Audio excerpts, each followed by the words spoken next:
Welcome to today's lecture on statistics and probability. Today we're going to look at sample space and the probability of an event. Let's begin by defining some of the statistical terms so that when they are referred to in your book or in your problems, you'll know what they're talking about. Then we'll look at some visual and numerical examples to help demonstrate how to find the sample space and the probability of an event. The first term word is outcome, and this is just the result of an experiment. So when we do an experiment, whatever our result is, we call that an outcome. The sample space is the set of all possible outcomes. So this is your total possible answers when we do an experiment, or the total number of results. That is all going to be considered your sample space. An event is any combination of outcomes. So usually when we do an experiment, we'll be able to subdivide it into smaller portions, and each of these things are called an event. Probability is the measure of how likely an outcome will occur. And a probability is always going to be a percentage, and it's going to, when we solve it, it will be a decimal and then we'll convert it to a percentage. So if we have a probability of 0, that means there's a 0% chance that it's going to happen, or another way of saying that is that there is no probability that it will occur, or it's never going to happen. Then at the other end is 100%, or when you do your fraction, it's going to be 1.00. So that means we have 100% chance that that probability is going to happen, or that outcome is going to occur. Most of your probabilities are going to be somewhere between 0 and 100%. And so then when you're doing your division and you're getting a decimal, it's going to be between 0 and 1. So it's going to, when you do your calculation, it's going to look like a decimal, then you'll convert that to a percentage. So the formula for finding the probability of an event is you're going to take the event and divide it by the sample space. So it's the outcome of the event divided by all possible outcomes. Now let's look at an example to help demonstrate what each of these words mean. So with our first experiment, we're going to flip a fair coin, and then we want to identify what is the sample space and the event probability. So if I have a fair coin, a coin has two sides. So that means if I'm going to flip it, I have two possible outcomes. I have the possibility of getting a heads or a possibility of getting a tails. These are going to be the results of our experiment. That means the sample space is also going to be 2 because it's the set of all possible outcomes. So the set of the sample space for flipping a fair coin is going to be heads and tails. Have 2 possible outcomes. An event is any combination of outcomes. Well, when I do my experiment, one event is going to be to get heads, and the other event is going to be to get tails. Each of those have one outcome each. So now the probability, or the measure of how likely an outcome will occur, we're going to determine that by finding the probability of each event. And so remember, that formula is event divided by sample space.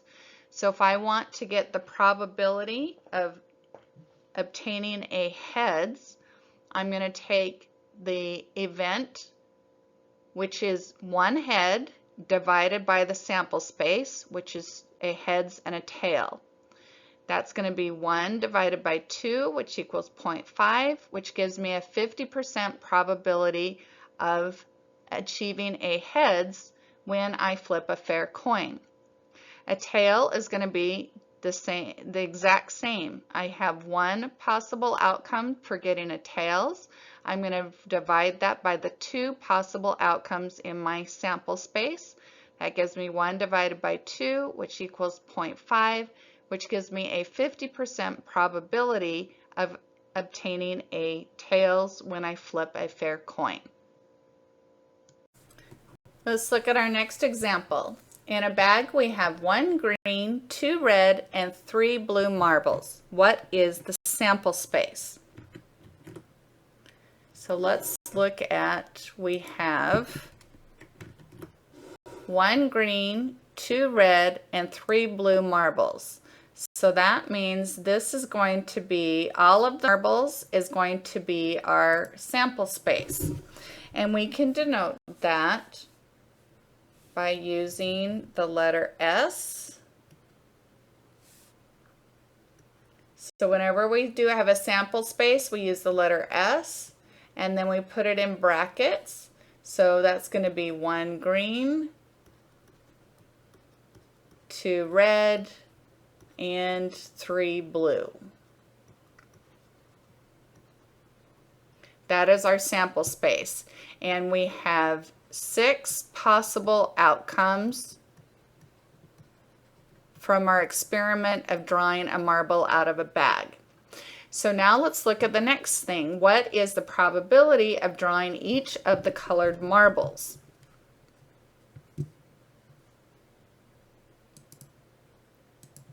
So you'll remember that to get the probability of an event, we take the event and we divide it by the sample space, or the number of outcomes in an event divided by the total number of outcomes in the sample space. So let's write the probability of events for each of these colors. So this first one is going to be the probability of drawing a green marble. I have 1 green marble in my bag, so I have 1 possible outcome for the green, and I'm going to divide it by the 6 total possible outcomes. When I do that division, it's going to give me a decimal of 0.16 with a repeating 6. When I convert that to a percentage by moving the decimal 2 digits, that's going to give me a 16.67%. That is my probability that when I draw a marble out of the bag, out of the 6 possible marbles that are in that bag, I have a 16.67% chance or probability of drawing a green one. Let's do the same thing for red. The probability of drawing a red marble, I have 2 marbles, so that's 2 possible outcomes for a red event divided by the 6 possible outcomes for drawing any of the marbles. That's going to simplify to 0.33. That repeats. So when I convert that to a percentage, that's going to be 33.34%. That is my probability for drawing a red marble out of the possible 6 marbles that are in the bag. And then the last one is going to be the blue.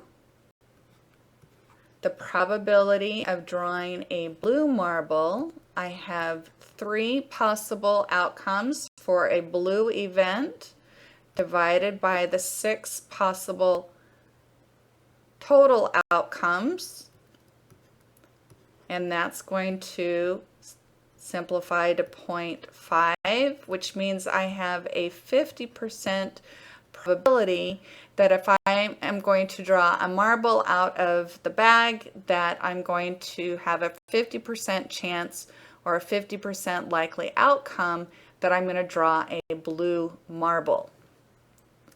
Now the last part of this question says, what is the probability of getting at least 1 red marble?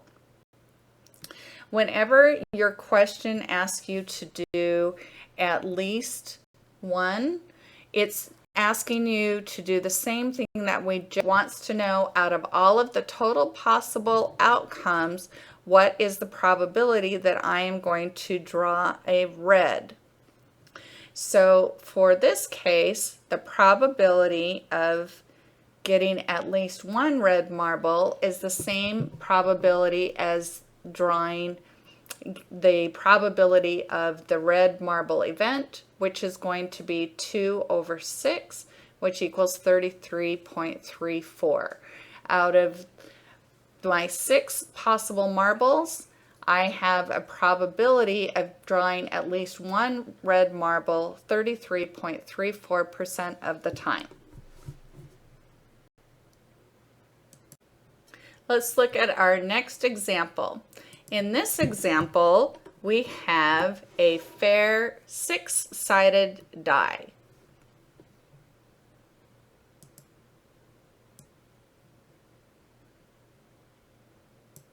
And we want to know what is the sample space.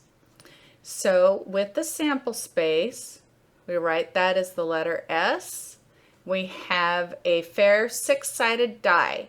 Now you'll notice that with a die, each of the sides have a unique number. So the sample space is going to be number of dots on each side of that. 1, 2, 3, 4, 5, and 6. That makes up our sample space. Now the next question is, what is the probability of rolling each side of the die?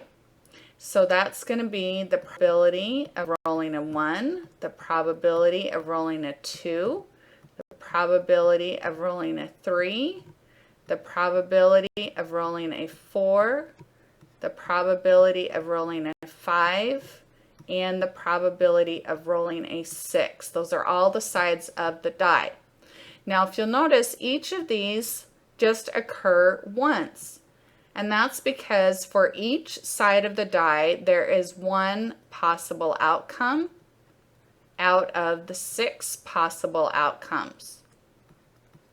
And you'll notice that the probability for each side of the die is going to be exactly the same.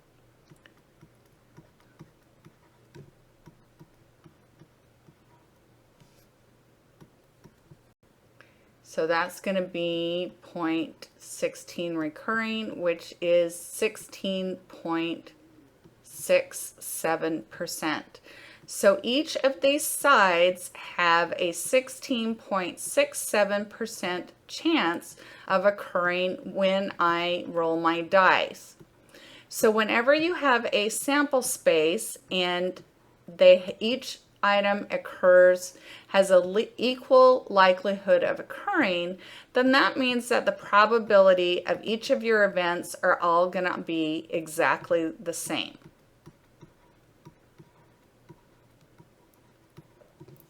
Now let's look at the next question. The next question says, what is the probability of rolling an odd number? What is the probability of rolling an even number? So now instead of looking at just an individual side of the dice, we are creating different events. We want to know what is the event odd and what is the event even. So the outcomes of the odd are 1, 2, and, the outcomes of the odd are 1, 3, and 5, and the outcomes of the even are 2, 4, and 6. So we now have the event odd and the event even. So if we want to get those probabilities, we're going to get the probability of the event odd, or getting the odd outcomes. We have 3 possible outcomes for rolling an odd number. We're going to divide that by the total number of possible outcomes, or our sample space. That's going to be 50%. We're going to do the same thing for the even.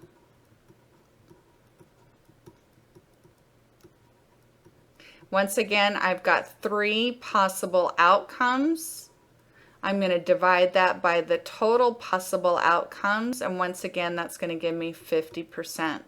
So with this problem, I have a 50% chance of rolling an odd number and a 50% chance of rolling a even number. So our probability is 50-50 on whether or not we're going to roll an odd number or an even number. Now let's look at the next question. It says, what is the probability of getting a number greater than or equal to 4? So we want to know a number. This is a new event. A number that is going to be greater than or equal to 4. So this event space is going to have the outcomes of 4, 5, and 6.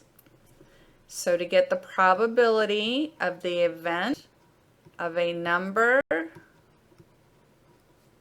greater than or equal to 4, we've got 3 possible outcomes, the number 4, 5, and 6. And then we're going to divide it by the total number of possible outcomes, which is 6. So 3 divided by 6. Once again, that's going to give me a 50% probability or a 50% likelihood that I'm going to have an outcome of rolling a 4, 5, or 6. Let's look at the last one, which says, what is the probability of getting a 2 or a 6? So we're defining a new event of what is the probability that if I roll the dice that I am going to get a 2 or a 6.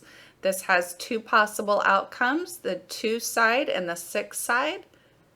So when I get the probability of rolling a 2 or a 6, I'm going to take my 2 outcomes divided by the total 6 possible outcomes, which is going to give me 0.33 recurring, which is a 33.34%. So I have a 33.34% of rolling a 2 or a 6. So this shows you, this has been several examples of how to find the sample space and how to find the probability of an event. So just to reiterate, the sample space is going to be all of the possible outcomes. So when you do an experiment, all of the possible results, those are going to be in your sample space. To find the probability of an event, any event is just going to be like a subdivision or a specific type of outcome that we're looking for. And to find the probability that that's going to occur in our experiment, we're going to take the number of possible outcomes of that event and divide it by the total number of possible outcomes in our entire experiment, or the number of outcomes of the sample space. So that should cover everything you need to know. Thank you for watching. See the links below for additional supports and resources, and be sure to like and subscribe to get the latest videos from Caz Academy. Appreciate you watching the videos, and I'll look forward to seeing you at our next video. Thanks for watching.